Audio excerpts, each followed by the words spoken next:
Bom dia a todos. Eu estou rindo aqui que eu não sei o que é Valdir Salvador desde o tempo de chamada de escola, porque meu apelido é Juninho e, assim, lastreou quando fala Valdir Salvador. Eu falei, eu mesmo, tem que ir lá. Bom dia a todos. Estou aqui acompanhado de Fabíola, nossa gerente de urbanismo, o pessoal da MDGEL, os Bertaquines, que são doutores em hidrogeologia. Quem deveria estar aqui hoje apresentando o nosso, se a gente puder ousadamente chamar do nosso case em relação a recurso hídrico, é o Tiago Metzger, que estava com vocês aqui ontem à tarde, ontem pela manhã. Mas o Tiago passou mal ontem à tarde, a gente achou que era até emoção, porque ele seria palestrista hoje, mas foi apendicite mesmo, ele está operado lá no Vila da Serra, operou ontem no final do dia, e por isso que, infelizmente, nós teremos que tentar substituí-lo, apesar de que tem bons técnicos aqui, mas, infelizmente, a gente gostaria muito que o Tiago fizesse a apresentação por várias razões. Ele é sócio-diretor da AMIR, que é a empresa responsável pelo licenciamento ambiental do projeto CESUL. Ele é muito bom profissional, conhece muito o que fala, tem muita propriedade naquilo que faz. Mas, quando aconteceu esse incidente ontem, não nos deixou preocupado, porque, apesar de não termos o mesmo talento do Tiago, nós temos a mesma propriedade, a mesma segurança para falar de um projeto que a gente tem certeza que é espetacular. Ontem, quando nós assistimos aqui às palestras, veio Paulo, falou ontem à tarde, aquele moço que veio falar sobre Medellín, hoje da nossa compatrícia, que veio falar sobre as experiências do mundo, a gente fica muito aliviado de verificar que o nosso projeto consegue realmente trazer para a nossa realidade aqui, não pela Europa, por vários países do mundo, aqui para Nova Lima, Minas Gerais, região metropolitana, Brasil, os bons exemplos daquilo que a gente quer implantar e, felizmente, vamos poder ser antídoto para muita Medellín do passado. Por isso é que eu gostaria, então, de iniciar fazendo rapidamente aqui, esse, por gentileza. Adianta aqui. Aqui está o projeto da CESUL Desenvolvimento Urbano. Vou falar rapidamente, porque o principal papel é a gente falar sobre recurso hídrico, mas vocês precisam de entender aonde esse projeto que vai fazer protagonismo e história em tratamento e recurso hídrico acontece. Nós estamos exatamente aqui, onde nós estamos fazendo o fórum, a área toda do entorno, uma área de 27 milhões de metros quadrados comprada por esses principais acionistas que estão aqui. Banco Votorantim, através da BVEP, Grupo Azamar, Alicerce, Mindit e a GHC, que se reuniram há pouco mais de 3 anos para comprar uma terra remanescente de mineração. Aqui foi de São João del Rei Mining Company, depois MBR, depois Lisa, há pouco tempo da Impar Viver e há 3 anos, a partir de 2013, do Grupo CESUL. O que é o nosso projeto? É um projeto de desenvolvimento urbano multidesenvolvedor. Aqui não é apenas um conjunto de bairros abertos, é um conjunto de bairros abertos baseado no conceito de novo urbanismo, onde as pessoas vão trabalhar, viver, divertir, estudar, se tratar. É um projeto que visa, principalmente, ter condição de atender a todos aqueles que viverão aqui e muitos do entorno de todas as suas necessidades e impedindo que, ou pelo menos dificultando ou dando opções para que ele não seja obrigado a ir a um grande centro como Belo Horizonte. Eu sou de Itabirito, aqui do lado, nascido e criado lá, tive a oportunidade de trabalhar em área pública lá por 8 anos, fui prefeito lá por 2 vezes, trabalhei em Nova Lima, conheço essa região há mais de 30 anos, convivendo com ela dia e noite. Nós somos ainda muito dependentes de Belo Horizonte, infelizmente, para serviços especializados, para tratamento de saúde de alta complexidade, para curso superior, para lazer, e a CESUL vem suprir muito do que essa região precisa, diminuindo esse movimento pendular que vai acontecer cada vez menos daqui para a capital, à medida que nós formos tendo sucesso com esse conceito de empreendimento que nós iniciamos agora na Lagoa dos Ingleses. O nosso compromisso de longo prazo, que é o da CESUL, é de fazer da região metropolitana de Belo Horizonte, nesse vetor, um exemplo para Minas, para o país, E eu não tenho nenhuma vergonha de dizer não, para o mundo, já que pouca parte do mundo é exemplar em relação ao planejamento urbano, está aqui mostrando vários palestristas de ontem, hoje, as dificuldades que o mundo inteiro tem, baseados e inspirados no conceito de novo urbanismo, para que a gente viva e conviva aqui de forma sustentável. Dos principais valores que a companhia tem, gostaria de destacar alguns poucos, mas importantíssimos. O primeiro, esse aqui, que é de um projeto elegante e não elitista. Aqui vão morar várias pessoas das mais diversas camadas sociais, num projeto planejado. Muita gente acha que é impossível a convivência de várias classes sociais com o mesmo nível de qualidade de vida. Isso é para a gente de cabeça derrotada. Quem define como as pessoas vão viver é o poder público, a sociedade civil, os empreendedores. Se a gente tiver afinado nesse sentido, morarão e conviverão aqui várias pessoas dos mais diversos níveis sociais e econômicos, desfrutando de um empreendimento muito bem planejado, com sustentabilidade plena. Compromisso de longo prazo, já que o projeto prevê sua implantação em mais de 50 anos, estamos apenas iniciando, é uma área para ser trabalhada, evoluída a cada dia que passa durante os próximos 50 anos. Somos multidesenvolvedores, principalmente porque a CESUL não é uma incorporadora. A CESUL vai prover essa região de uma área urbana, ambiental, muito bem planejada e traçada, e os multidesenvolvedores serão escolas, casas, hospitais, tudo aquilo que é da nossa necessidade, mas que alguém vai vir empreender aqui, alguém vai vir incorporar aqui. A CESUL não vai ser a grande construtora disso. Ela vai atrair, ela vai fomentar, ela vai dar o norte, ela vai planejar, mas multidesenvolvedores nos trarão aqui esses conceitos de diversidade e sociabilidade. Aqui, apenas para realçar, estamos dentro da APASUL, 100% inserido dentro da APASUL. Eu participei da APASUL desde o seu nascimento, eu era prefeito à época, fui conselheiro da APASUL por 2 mandatos. O zoneamento ecológico e econômico da APA prevê que essa região é uma região para a área de ocupação primária, exatamente como converge o nosso projeto. Ele está conforme, de acordo com o que está inscrito e será, se Deus quiser, executado pelo zoneamento ecológico e econômico da APASUL, aqui mostrando apenas que nós estamos completamente integrados ao PDDI, que é o Plano Diretor de Desenvolvimento Integrado do Estado. O PDDI prevê novas centralidades no entorno de Belo Horizonte, uma capital muito pequena, como vocês sabem, a segunda menor capital do país, tirando as 2 que são ilhas. Nós só perdemos para Aracaju, uma cidade que já está com seu território exaurido e precisa de se complementar com boas economias e boas regiões do seu entorno, para que a capital mineira continue a prosperar. Nós estamos inseridos exatamente dentro do que eles chamam de Vetor Sul. Aqui mostra o macrozoneamento. Nós estamos dentro de 3 áreas que eles preveem. Primeiro, grande parte do nosso projeto, aquela traçada ali em vermelho, zona de adensamento e diversificação, ou seja, convergente para essa política pública do Estado, zona de indústria limpa e logística, que são algumas ocupações nossas na beira da estrada, que são para que Belo Horizonte tenha cada vez menos caminhões grandes, as cargas sejam fracionadas antes de chegar a Belo Horizonte, e tem a outra ZIN Serras, que é principalmente onde está colocada um projeto nosso de 3.200.000 metros, que vai ser uma área de preservação ambiental de grande porte. Agora eu vou pedir Fabíola, isso foi só um conceito muito rápido que deve ser o empreendimento, para apresentar o master plan e, em seguida, a gente cair localizadamente no que a gente mais quer mostrar aqui, que é o nosso cuidado e a nossa decisão, já que está contratado, confirmado, em relação à pesquisa e monitoramento de recursos hídricos. Bom dia a todos. Meu nome é Fabíola Carvalho, como o Juninho já apresentou, eu sou arquiteta e urbanista da CESUL, e eu acompanho o projeto da CESUL desde o seu nascedouro. Isso aqui.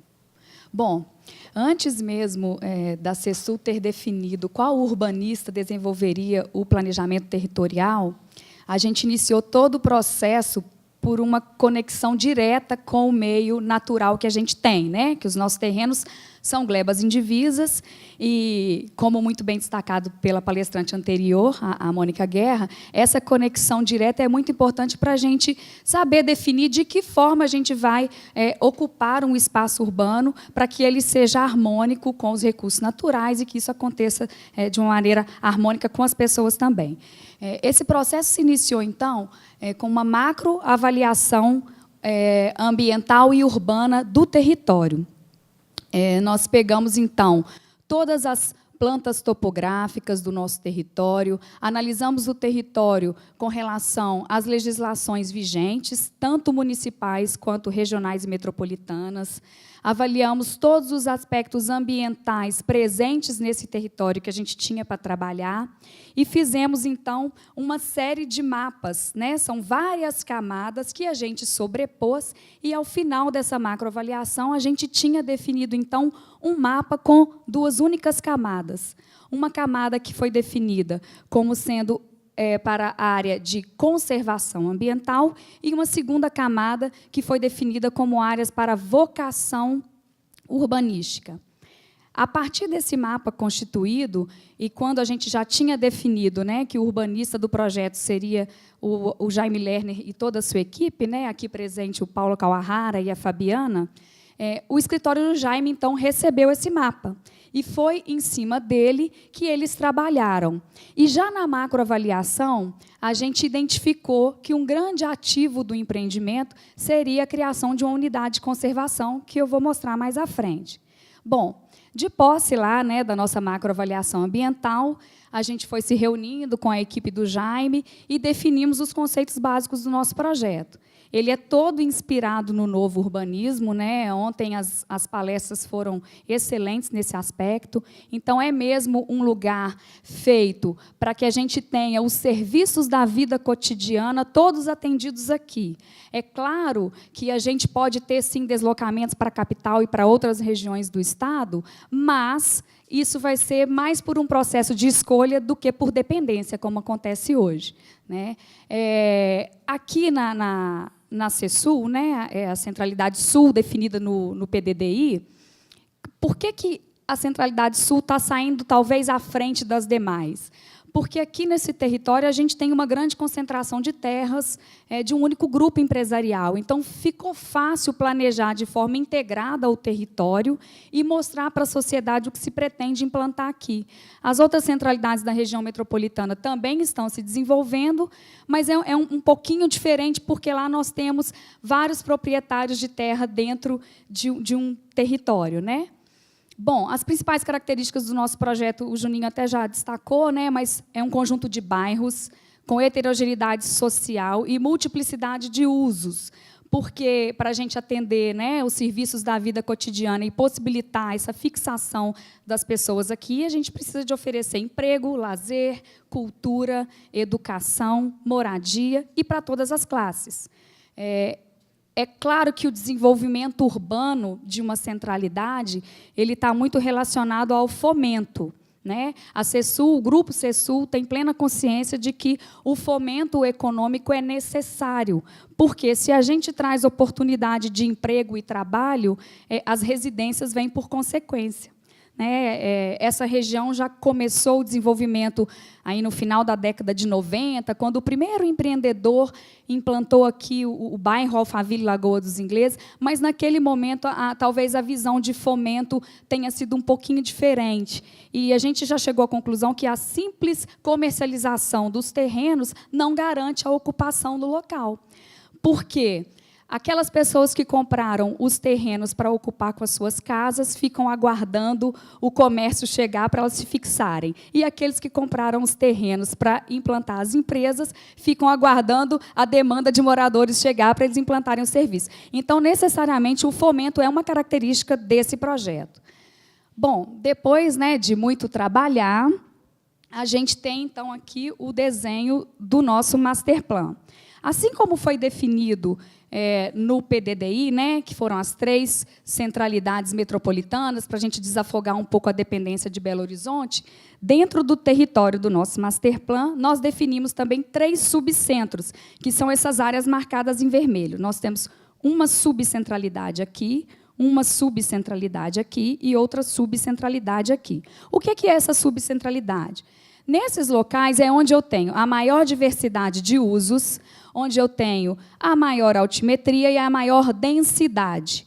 À medida que eu me afasto da subcentralidade, eu tenho as ocupações residenciais de menor altimetria, de menor densidade, tenho os comércios de menor porte, até que eu chego mais ao fundo com essas ocupações em amarelo e esse verde clarinho, que são os loteamentos unifamiliares. Então, o que a gente quis com isso, né? Eu quis que a gente quis que as pessoas que residam nessa porção tenham um subcentro de referência aqui. As pessoas que residem nessa têm o subcentro de referência aqui. Então, com isso, eu não tenho fluxos pendulares dentro da nossa área de projeto. Bom, uma outra característica que a gente gosta de destacar e que é muito relevante é a questão das áreas verdes, né? Como eu disse lá atrás, quando a gente produziu o mapa da macroavaliação ambiental, que a gente teve os 2 layers, né? O de conservação ambiental e o de vocação urbanística, é exatamente o que a gente pode ver aqui. Todo esse verde que está entremeado aqui na mancha de ocupação urbana são áreas verdadeiramente que serão conservadas em terreno natural. Então, toda a mancha da ocupação urbana é entremeada por áreas verdes. E a unidade de conservação que a gente definiu lá atrás é essa unidade de conservação que aparece aqui na Serra da Moeda. Bom, a apresentação do Paulo Kawahara ontem foi muito bacana, porque ele falou da estruturação dos eixos viários, né, lá em Curitiba, que eles trabalharam na cidade. E aqui no nosso Master Plan também a gente tem isso. Todo o projeto... Só voltar.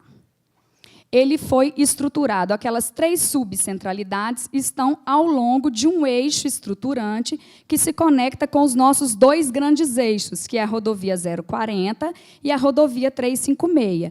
E as subcentralidades que nós definimos estão justamente coladinhas no nosso eixo estruturante, que é o grande eixo de desenvolvimento do projeto, né? Aqui, na estruturação viária, a gente também contemplou 2 estações interurbanas, né, são estações de transbordo, com estações intermunicipais, para as pessoas que vêm de outros municípios, vão descer na estação e, a partir daqui, terão os transportes para as demais áreas do projeto. Além disso, todo o projeto é entremeado por uma rede de ciclovias. E o nosso eixo estruturante, por último, só para destacar, ele já está previsto com 40 metros de caixa, onde o canteiro central já tem condições de abrigar o transporte coletivo de massa quando essa demanda existir, né, sem haver necessidade das desapropriações que a gente tanto enfrenta aí nos municípios para resolver as questões de mobilidade.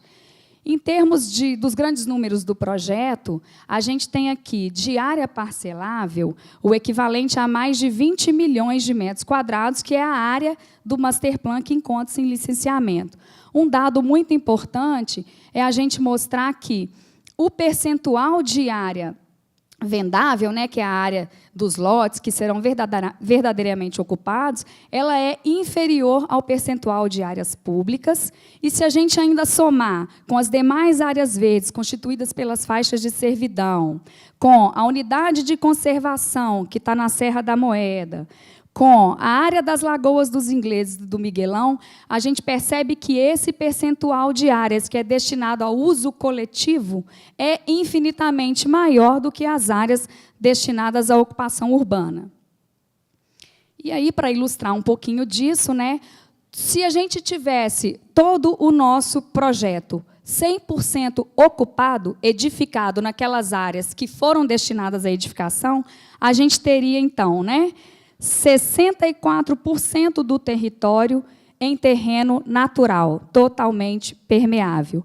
E 36% é o que vai equivaler ao que seriam as áreas impermeáveis, né? Com isso, o projeto CESUL ele tem a possibilidade aqui, ó, de ter de 92 a 129 metros quadrados de área verde por habitante.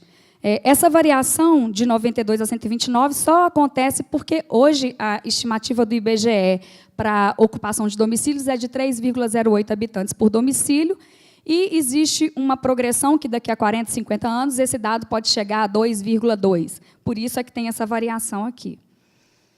Bom, na escala da paisagem, a gente também promoveu a conexão com a unidade de conservação que a gente propôs, né? Aqui a gente pode ver as diversas unidades de conservação que a gente tem nessa região, né? Mona Mãe d'Água, a Mona Serra da Moeda, a Mona Serra da Calçada, tudo isso, né, dentro da área de proteção ambiental sul, a APA Sul. E essa área destacada aqui é exatamente a unidade de conservação proposta como ativo ambiental no projeto da CESUL, que faz essa conexão que faltava entre as unidades de conservação. Aqui um pouquinho mais de zoom para mostrar essa conexão, bem de pertinho. Então, a gente sempre diz que o nosso projeto tem duas escalas de conexão. A escala da paisagem, que é essa, e a escala do projeto, que é aquelas áreas verdes todas entremeadas na mancha da ocupação urbana. Bom, o nosso processo está em fase de licença prévia na Supram. Nós protocolamos o EIA-RIMA em fevereiro de 15 e realizamos a audiência pública em maio de 16. Já respondemos os ofícios de informações complementares. Então, assim, estamos caminhando com o projeto dentro do prazo, dentro do cronograma previsto. Bom, um projeto dessa magnitude, a gente não teria como caminhar com ele, sem a gente desenvolver alguns programas que são extremamente importantes no processo. Um deles é o que a gente denominou de Programa Permanente de Transparência. Ao longo desse período, né, desde fevereiro de 15, nós já realizamos mais de 50 reuniões oficiais com todos esses órgãos, entidades, sociedade civil, esclarecendo sobre o projeto, tirando dúvidas, mostrando tudo aquilo que a gente propõe para o planejamento urbano dessa região. Um outro programa interessante que a gente desenvolveu também foi um protocolo de sustentabilidade que trabalhou esses 10 eixos. Esse programa integra um programa constante no processo de licença prévia, e esse programa se transformou em indicadores para que a gente possa avaliar, ao longo desses 40, 50 anos de implantação, a riqueza do projeto que a CESUL está propondo. Esse protocolo de sustentabilidade gerou um prêmio de qualidade urbana, esse é o primeiro ano do prêmio, em que a CESUL busca destacar ações e projetos nesse entorno da área do projeto que já trabalhem alguns desses eixos. Por quê? Como o Juninho disse, a CESUL ela é a desenvolvedora urbana, vai implantar a infra e vai buscar parceiros, vai fomentar o desenvolvimento regional com parcerias. A gente precisa, né, que o mercado aqui seja mais exigente, que as pessoas passem a exigir empreendimentos ambientalmente mais sustentáveis e conectados com a natureza.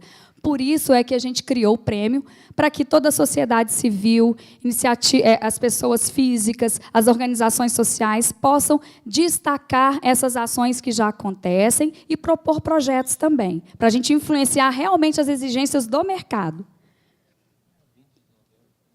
Bom, aqui, muito rapidamente, antes de passar a palavra para a MDGEL, dentro do processo de licença prévia, quando a gente formalizou, ele já continha estudos hídricos relacionados à disponibilidade hídrica superficial e subterrânea desse projeto. Os estudos foram feitos pela Hidrovia e pela Pótamos, e são estudos que contemplaram essa série de informações que eu não vou entrar no detalhe, mas, inclusive, contemplaram estudos geofísicos e fizeram essa análise de disponibilidade. Com relação à água superficial, nós estudamos aí um raio de 40 quilômetros no entorno da área do projeto.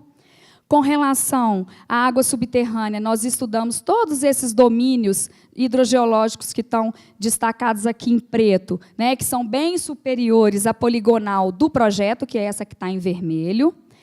E esses estudos concluíram que a gente tem nessa região disponibilidade hídrica e que, para o projeto CESUL, em curto e médio prazo, a gente tem soluções subterrâneas factíveis e, de médio a longo prazo, a gente teria uma solução mista de água superficial e subterrânea.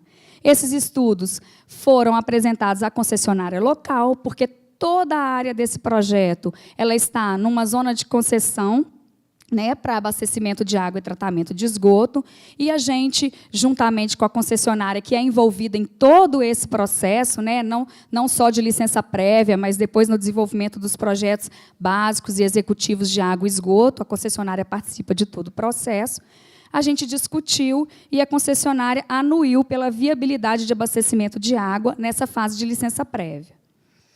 Bom, em julho de 2015, né, a gente protocolou o EIA-RIMA em fevereiro. Em julho, a gente fez um workshop com a equipe técnica da Supram, que estava analisando os nossos estudos. E, já naquela ocasião, a Supram nos apontou para a necessidade de um conhecimento mais detalhado da realidade hídrica dessa região. A partir desse workshop, nós tivemos outras reuniões específicas com a equipe de outorga da Supram e detalhamos e conversamos bastante. E o empreendedor, então, concordou e aceitou a posição da Supram, e a gente, então, formalizou um projeto de pesquisa e monitoramento dos recursos hídricos, que já está em curso e que o Maurício, da MDGEL, vai detalhar. E o objetivo do projeto é realmente dar segurança hídrica, não só para o órgão ambiental, mas para toda a sociedade civil, de que, no momento de concessão das outorgas, a gente tem essa disponibilidade hídrica necessária para a ocupação do território. Eu passo a palavra agora para a MDGEL, que vai falar para vocês com maiores detalhes sobre esse projeto de pesquisa e monitoramento. Bom dia, meu nome é Maurício Bertacchini, eu sou geólogo formado pela USP, né, Universidade do Estado de São Paulo, e hoje eu sou diretor de monitoramento e hidrologia na MDGEL. O estudo anterior, né, elaborado pela CESU, junto com a Pótomos, junto com a hidrovia, constatou que teria os recursos hídricos necessários para o implantamento do projeto. E aonde entra a MDGEL nisso? Agora, a MDGEL entra no sentido de provar ou não se essa região tem mesmo essa disponibilidade hídrica para o projeto, né? Então, quando a gente fala de monitoramento, o que a gente precisa entender de monitoramento? Quais são as principais perguntas que têm que ser respondidas, né? O que é um monitoramento, como são feitos, para que servem, né? O que ocorre numa rede de monitoramento, os erros mais comuns, e como que a gente faz a manutenção dessa rede. Ela vai ser uma rede fixa, sempre com um número determinado de pontos, ou ela é algo que muda conforme conforme a natureza, né? ou a quantidade de chuva, ou as drenagens, né, vão se desenvolvendo.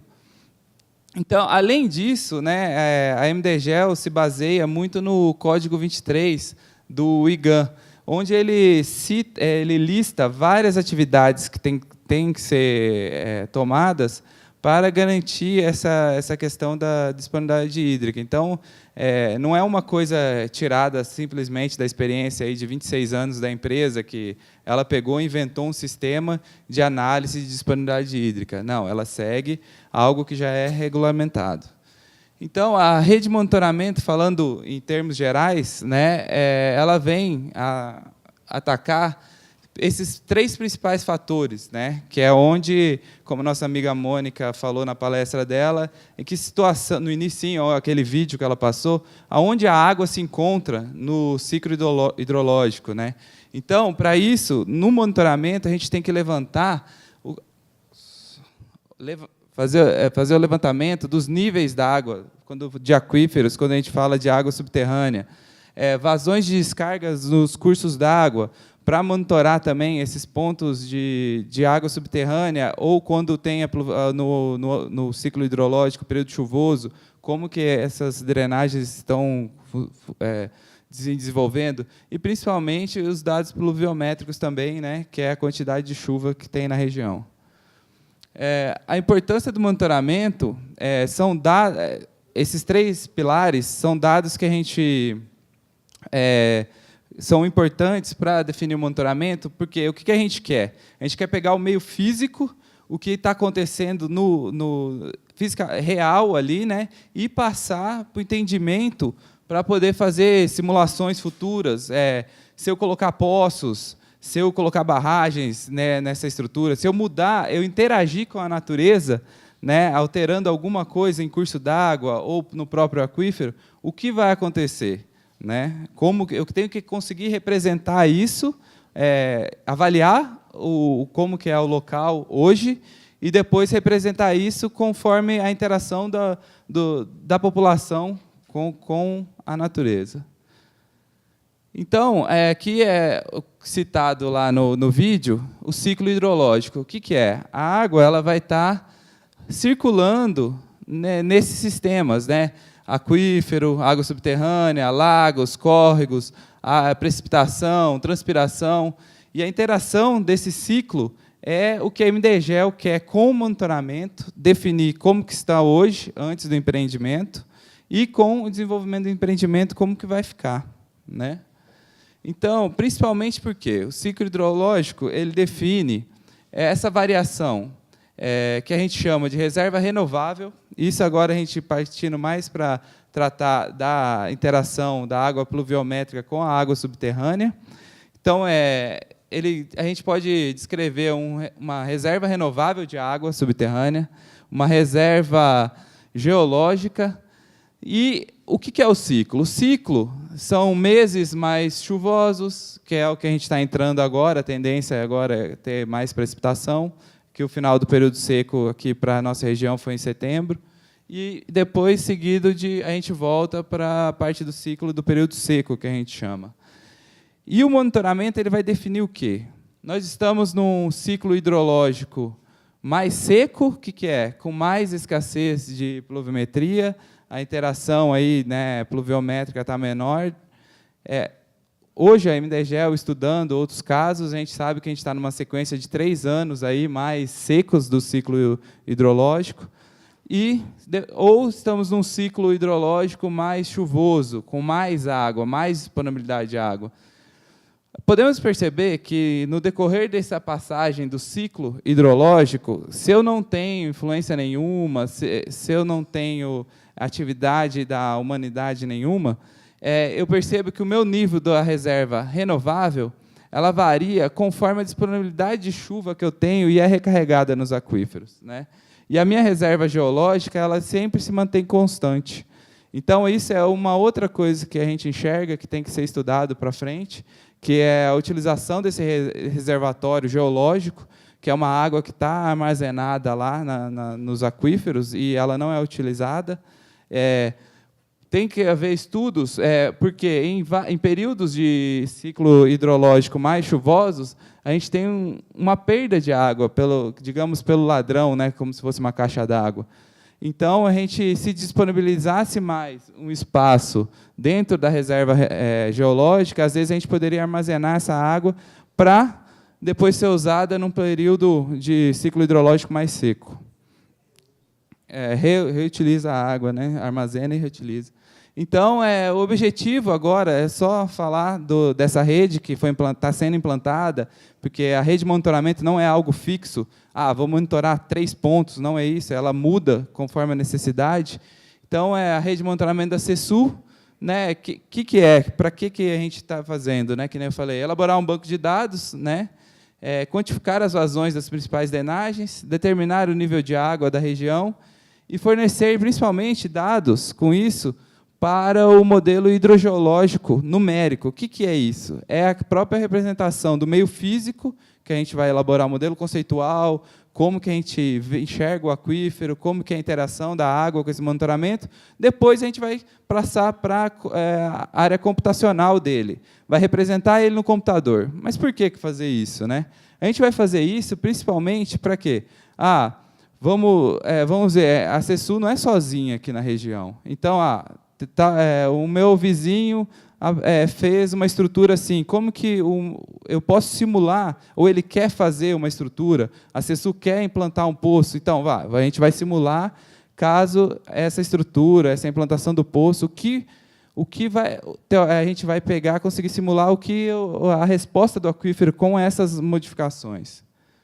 Então, só para mostrar um pouco o contexto hidrológico, né, o que vai ser estudado, o que está sendo estudado, temos 8 bacias aqui, né, principalmente, não digo assim influenciada, mas próxima à área, dentro da área do empreendimento, e foram definidas essas 8 bacias, para ser estudada a questão de hidrologia, que é a água superficial, a água pluviométrica que percola, né, pelas drenagens. A área de estudo de água subterrânea, a gente pode perceber que, em vermelho, é a área do empreendimento. Só que a MDGEL sabe que a água subterrânea ela não respeita os limites da sua propriedade. Então, a água subterrânea ela não vai respeitar, não, a área da CESU acaba aqui. Não, eu não posso passar daqui, eu sou só a água subterrânea da CESU. Não. Por isso que a MDGEL definiu a área de inventário de estudo subterrâneo maior até que a área do empreendimento. E até agora, a gente, com o avanço dos estudos, já foram cadastradas nascentes, a parte de implementação da rede de monitoramento, principalmente de vazão, já está rodando já faz uns 2 meses. E a gente cai num ciclo, né? Porque o estudo de monitoramento ele tem que responder essas perguntas, mas ele é um ciclo, né? Onde eu fico aqui, eu tenho a minha implantação da rede, eu tenho o monitoramento dos recursos hídricos, eu tenho a definição do potencial hidrogeológico, avaliação, aí eu entro com meus pedidos de outorga, mas daí acaba? Não, eu continuo com o meu monitoramento, eu posso modificar ou não minha rede, posso implementar, ou às vezes não, posso até tirar alguns pontos, que o estudo, a hora que eu chego aqui no potencial hídrico, a avaliação do potencial hídrico, eu já defini que tem pontos que não são interessantes. E aí, aqui é só as etapas do projeto, do que está sendo entregue para a Supran, né, que é o relatório técnico de outorga de pesquisa hidrogeológica, o que compõe esse relatório, conforme o Código 23, elaborado pelo IGAN. As etapas do projeto, a gente já realizou essa questão, está realizando, né, porque é algo mutável, a implantação da rede de monitoramento. Então, é composta por pluviógrafo, medição de vazão em cursos d'água, ou estruturas, né, que monitoram essa vazão, ou a gente faz monitoramento com o micromolinete, que é um instrumento que mede, a gente vai lá medir as estruturas. Pesômetros para monitorar os níveis de água do aquífero, ou possíveis variações com ou não influência da interação humana. Pós-monitoramento para monitorar a qualidade da água. Então, essa é o que a gente está implantando, estudando para definir o que o primeiro estudo confirmou, que tem disponibilidade hídrica. Então, é só com monitoramento, né, que assim, mas eu vou monitorar 1 mês, 2 meses. Não, a gente pega pelo menos 2 ciclos hidrológicos para a gente definir se, igual a figurinha que eu mostrei, se estão em anos mais secos, 2 anos mais secos, ou 1 ano seco, 1 ano chuvoso do ciclo. Normalmente são cerca de 24 meses, né, 2 anos hidrológicos aí. E gerar dados para avaliar. Vamos entregar aí a definição do potencial hidrogeológico para a pesquisa hidrogeológica. Para isso, tem diversos estudos que vão ser feitos, que é aquela questão que eu falei, que a gente vai transformar o meio físico em computacional para a gente definir aí possíveis interferências ou não. E é isso aqui. Obrigado. Eu vou passar a palavra ao mediador. Afinal, eu gostaria apenas de dizer o seguinte: o que difere, isso que eu vou falar aqui é a coisa mais comum do mundo, mas a gente vive errando pela falta do óbvio, então eu procuro sempre ir pelo óbvio. O que difere as empresas, o que difere as pessoas é postura. A Mônica, né, que fez a apresentação mais cedo aqui, mostrou vários exemplos de deseducação humana. Se muita gente tivesse outro comportamento, nós não haveríamos necessidade de estar realçando tantos problemas. A CESU está fazendo um projeto de longo prazo, ela sabe da importância de ter uma postura decente desde o seu nascedor. esse pesquisa e monitoramento não é uma condição legal para licenciamento, como vocês todos devem saber disso. Ela aceitou com muito prazer em fazer, porque ela quer demonstrar para a sociedade civil, para os órgãos reguladores, para o Ministério Público, para as prefeituras, para quem vive aqui, de que não se está fazendo uma aventura numa região, de que é um projeto de 50 anos, que ele só vai dar certo se cada etapa das 10 previstas dele, a cada etapa seguinte, a segunda for melhor do que a anterior, assim por diante. Aí nós vamos ter o retorno econômico previsto, e aí nós vamos ter condição de ter credibilidade e representatividade para, num outro seminário com esse daqui a uns anos, vir com uma apresentação muito mais atraente, que é de fatos, não apenas de projeto. Quando a Supran nos chamou para conversar, julho, não existia imposição de Ministério Público, não existia determinação de município, etc. A Supran nos apresentou uma possibilidade, e quando a gente ousa de falar que isso pode se transformar em um case, é porque é o primeiro projeto de desenvolvimento urbano no estado de Minas Gerais que faz um investimento como esse. Na nossa região, esse investimento só é conhecido por mineração, porque é lógico, para rebaixamento de lençol e para usar uma pequena parte desse recurso hídrico que a mineração usa para descontaminação de minério com lavagem de minério, era o único que podia e tem que realmente... Como o nosso é o primeiro, talvez seja um divisor de moedas, um divisor de história de pesquisa e monitoramento de recursos hídricos dentro da Supran. Aliás, talvez não, porque ela diz para a gente o seguinte: a partir de agora, os outros empreendimentos como esse terão que seguir esse exemplo que a CESUL dá. Eu faço questão de ressaltar isso aqui, porque muita gente faz leitura errada de empreendedor. Quando a gente mostra um projeto desse tamanho, um absurdo por quê? Por que todo empreendedor não pode ser sério e decente ou tem que ser vagabundo e desonesto? Por que você não pode ter uma relação decente com a sociedade, de fazer mais de 50 apresentações técnicas para órgãos como nós fomos e para ONGs, etc., para não ter vergonha de falar o que está fazendo? Por que não se pode evoluir durante um licenciamento como nós estamos evoluindo? O projeto de pesquisa e monitoramento não estava previsto lá atrás, não. Foi ouvindo as pessoas, ouvindo a Supran, que nós aceitamos fazer um investimento de 8 milhões de reais numa época como essa, que você convencer sócios que é preciso gastar 8 milhões a mais do previsto para elaborar um projeto de pesquisa e monitoramento de recurso hídrico, que não é exigência legal, realmente não é fácil. Então, o que a gente gostaria de deixar muito claro para todos que aqui estão é de que nós temos muito prazer em dizer que para uma região inteira de que nós estamos fazendo um enorme esforço para fazer correto.